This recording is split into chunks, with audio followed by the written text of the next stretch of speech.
모든 스포츠 선수들이 그렇듯 축구 선수들 또한 부상을 조심해야 하는데요.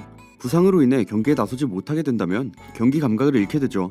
부상에서 복귀한 이후에도 폼을 찾기 위해 많은 노력과 시간을 써야 합니다. 그렇다 보니 선수들은 부상을 정말 조심해야 되는데, 그런데도 경기 도중 상대 선수의 태클이나 햄스트링 부상이 아닌 정말 황당한 이유로 부상을 당한 선수들이 있습니다. 그래서 오늘은 황당한 부상을 당한 축구 선수들에 대해 알아보도록 하겠습니다. 가장 먼저 알아볼 황당한 부상을 당한 축구 선수는 산티아고 카니사레스입니다. 카니사레스는 1990년대 중반부터 2000년대 중반까지 한 시대를 풍미한 스페인 출신의 골키퍼인데요. 최전성기였던 90년대 후반, 2000년대 초에는 월드클래스로 동 포지션에서 세 손가락 안에 꼽힐 정도의 실력을 자랑하기도 했습니다. 이 전성기 시절 그는 발렌시아와 함께하며 발렌시아의 10년을 책임졌는데요. 두 차례의 라리가 우승과 슈퍼컵 우승, 그리고 두 차례의 UEFA 챔피언스리그 결승 진출까지 카니사레스는 찬란했던 발렌시아의 전성기를 주역으로 함께했습니다. 이후에도 발렌시아에서 쭉 선수 생활을 지속하던 카니사레스는 2000년대 중반이 되면서 바르셀로나와 레알의 리그 독점이 시작되어도 계속해서 주전으로 남아 발렌시아의 상위권 유지에 힘을 보탰죠. 비록 나이가 30대 후반이었어도 수준급의 선방과 안정감을 보여 발렌시아 팬들에게는 카시아스보다 더욱 좋은 골키퍼라 불렸습니다. 하지만 2008년을 끝으로 39살의 나이에 선수 생활을 마감했는데요. 이런 카니사레스는 2002년 한일 월드컵 당시 황당한 부상을 당하게 됩니다. 주전 골키퍼로 낙점을 받은 상황이었지만 대회 직전 집에서 실수로 향수병을 떨어뜨렸는데, 순간적으로 깨지면 파편들이 튀어 상처를 입을까 그 향수병을 주발로 트래핑해버려 힘줄을 다치는 어처구니없는 부상을 당하게 되죠. 결국 그는 이런 어이없는 부상으로 관중석에서 경기를 지켜보아야만 했습니다. 다음으로 알아볼 황당한 부상을 당한 축구 선수는 리오 퍼디난드입니다. 퍼디난드는 웨스트햄에서 데뷔한 이후 빠른 속도로 리그에서 돋보이는 센터백으로 성장했는데요. 97-98 시즌에는 23의 나이로 웨스트햄 올해의 선수상을 받기도 했습니다. 이후 01-02 시즌이 시작되기 전에 퍼디난드는 리즈 유나이티드로 이적했고, 진짜 리즈 시절이던 리즈의 핵심 일원으로 자리잡았죠. 이 시기 퍼디난드는 2002년 월드컵에서 절정의 활약을 보여주며 세계적인 주목을 받게 되는데요. 2002년 세계 최고 이적료를 기록하며 맨체스터 유나이티드로 이적한 이후 단번에 팀의 주전 자리를 꿰차게 되죠. 이후 2006년 초에 영입된 네마냐 마티치와 함께 환상의 호흡을 보여주며 수많은 트로피를 들어올리게 됩니다. 그는 맨유에서 6번의 리그 우승과 1번의 챔피언스 리그 우승을 함께했죠. 또한 PFA 올해의 팀에 6번이나 선정되었고 2008년 피파 월드 11에 선정되는 등 수많은 개인 수상 이력도 보유했습니다. 이런 퍼디난드도 황당한 부상을 이야기할 때 빠지지 않고 등장하는 선수인데요. 그는 TV를 보다가 리모컨을 찾기 귀찮아 발로 채널을 돌리다가 햄스트링 부상을 당한 적이 있기 때문이죠. 다음으로 알아볼 황당한 부상을 당한 축구 선수는 아딜 라미입니다. 2007년 릴에서 프로 데뷔한 라미는 08-09 시즌 AS 낭시전에서 갑자기 레드카드로 인해 불안함을 안겨주었지만, 이내 주전 선수로 자리매김하며 2008년 10월 18일 올림피크 리옹전에서 프로 첫 골을 기록하게 됩니다. 이 시즌 33경기에 출전해 4골을 기록했고 릴의 리그 5위와 유로파 리그 출전권 획득에 기여하였죠. 1011 시즌 득점은 없었지만 자신의 최다인 35경기에 출전해 리그 두 번째로 적은 실점을 기록하며 릴의 수비진을 견인하였는데요. 결국 라미는 릴의 2관왕에 기여하고 베스트 11에 선출되었습니다. 이후 여러 팀을 거쳐 세비야로 이적했는데요. 16-17 시즌 리그 18라운드 레알 마드리드와의 경기에서 좋은 경기력을 선보이며 레알의 40경기 무패를 깨는 활약을 보여줬습니다. 이런 라미 역시 정말 황당한 부상을 당했는데요. 그는 자선 행사에서 강남 스타일 말춤을 추다가 발에 물집과 상처가 생겨 부상을 당한 적이 있죠.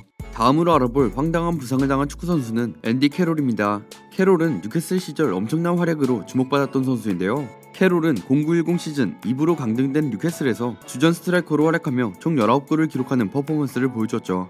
결국 그는 팀 내 최다 득점자로서 뉴캐슬의 1년 만에 프리미어리그 승격에 지대한 역할을 하게 됩니다. 뉴캐슬이 프리미어리그로 승격하면서 앤디 캐롤이 프리미어리그에 적응할 수 있을까에 대해 우려가 많았지만, 그는 리그 전반기에만 11골 7도움을 기록하며 프리미어리그 전반기 베스트로 뽑힐 정도의 위력을 보여주었죠. 이러한 활약에 뉴캐슬은 그에게 재계약을 제시했고, 캐롤은 재계약에 사인하자마자 리버풀의 오퍼를 받고 리버풀로 이적하게 됩니다. 이적 시장 종료를 바로 앞두고 터져나온 토레스 이적권 때문에 리버풀이 앤디 캐롤을 영입하려 했던 것이었죠. 그는 리버풀로 이적하기 2달 전 뉴캐슬과 재계약을 했었기 때문에 리버풀은 큰 금액의 이적료를 지급할 수밖에 없었는데요. 그의 이적료는 3,500만 파운드에 500만 파운드 옵션으로 당시 다비드 비아가 4천만 파운드, 그리고 같은 해에 AC 밀란이 질라탄, 호비뉴, 카사노까지 4천만 파운드에 영입했으니 좀 많이 비싸긴 했죠. 그럼에도 캐롤은 리버풀에서 극심한 부진에 시달렸는데요.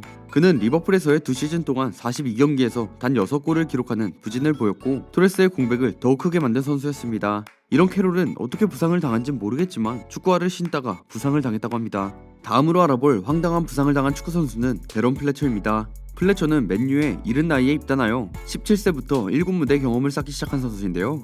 패싱력이 정말 뛰어난 선수였기에 이른 나이부터 알렉스 퍼거슨 감독의 총애를 받았습니다. 특히 구단의 대표 스타 데이비드 베컴이 떠났을 때 퍼거슨 감독이 우리에겐 플래처가 있다 라는 말을 하기도 했을 정도였죠.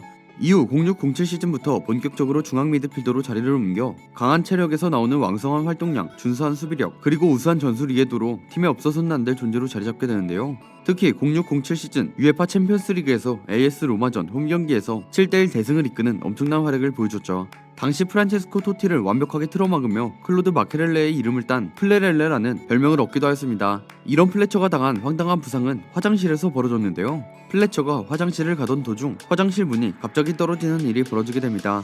결국 플래처는 그 떨어지는 문에 맞아 부상을 당하게 되죠. 다음으로 알아볼 황당한 부상을 당한 축구선수는 파비오 아우렐리오입니다. 아우렐리오는 브라질 U17, U20을 거쳐 2000년 시드니 올림픽에 출전하면서 이름을 알린 선수인데요.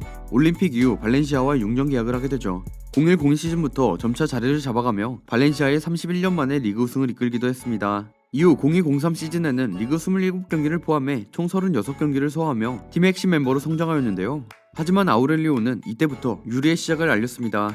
03-04 시즌에는 팀이 2년 만에 리그를 다시 재패했고 구단 최초로 UEFA컵에서 우승하는 쾌거를 이루었지만 정작 아우렐리오는 장기 부상으로 인해 한 시즌 동안 100분도 채 뛰지 못했죠. 이후 2006년 리버풀로 팀을 옮기게 되는데요. 이적 첫 시즌부터 리세와 경쟁 체제를 가져가며 활약하기 시작했습니다. 그러나 시즌 말 PSV 에인트호번과의 챔피언스리그 8강에서 아킬레스건 부상을 당하면서 시즌 아웃이 확정되었고 07-08 시즌에는 좋은 활약을 보여주다가 첼시와의 챔피언스리그 준결승 1차전에서 조콜과 충돌한 이후 다리 근육이 찢어지는 부상을 당하며 또 시즌 아웃을 당했죠. 08-09 시즌 또 종아리 부상으로 약 2-3주 정도 결장했는데요. 10-11 시즌 트라브존 스포르와의 유로파리그 경기에서 또 아킬레스건 부상을 당하며 장기간 결장하게 되었습니다. 긴 회복 시간 이후 복귀했으나 4월 17일 아스날전에서 또다시 허벅지 부상을 당했죠. 11-12 시즌은 그나마 정상적이었던 호세 엔리케의 영입과 잔부상으로 인해 입지가 좁아져 겨우 4경기에 출장하는 데 그쳤습니다. 이렇게 유리몸의 정석을 보여준 아우렐리오는 심지어 자신의 뒷마당에서 가족들과 축구를 하다가 무릎 부상을 당했는데요. 이 부상으로 거의 5-6개월 정도를 쉬었기 때문에 이 선수가 어느 정도의 유리몸인지 잘 보여주는 황당한 부상이었습니다. 지금까지 황당한 부상을 당한 선수들에 대해 알아보았습니다. 이 선수들 외에 황당한 부상을 당한 선수를 알고 계신 분들은 댓글 남겨주시기 바랍니다. 저는 지금까지 월간 베스트였습니다. 감사합니다.